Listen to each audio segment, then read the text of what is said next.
Demain, mercredi 13 octobre 2021 marquera le centenaire de la naissance d'Yves Montand, et dans quelques jours, le 9 novembre prochain, le trentenaire de sa mort. À cette occasion, sa dernière épouse, Carole Amiel, publie le livre Yves Montand, La force du destin aux éditions La Martinière.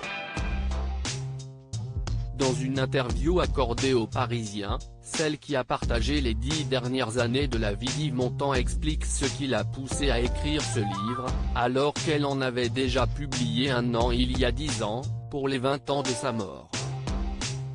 À l'occasion de ce double anniversaire, j'avais envie de faire témoigner des personnes qui l'ont connu. Le journaliste Luc Larribas s'est chargé des interviews, moi de l'écriture de sa vie, confie-t-elle.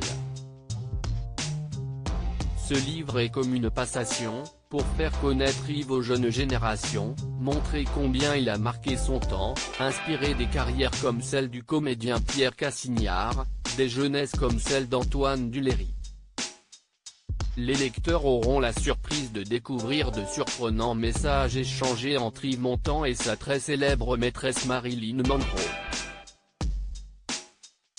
À l'époque de leur histoire d'amour, née au début des années 60 après une rencontre dans un dîner mondain, l'acteur est marié à Simone Signoret et la belle Marilyn Monroe au dramaturge Arthur Millet, son grand amour, une liaison qui n'avait absolument rien de secrète.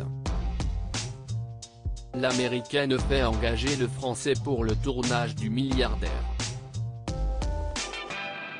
Carole Amiel a retrouvé des messages que les amants s'étaient échangés.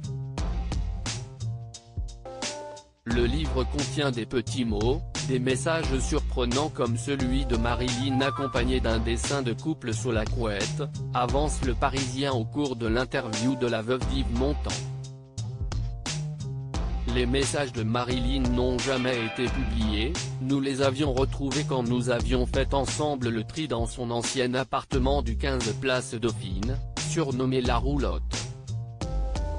Nous vivions au numéro 27, répond Carole Amiel. Il y a aussi une lettre de Piaf, des notes tout à fait significatives de sa personnalité, qu'il prenait pour les émissions qu'il faisait. Yves était perfectionniste, en permanente ébullition.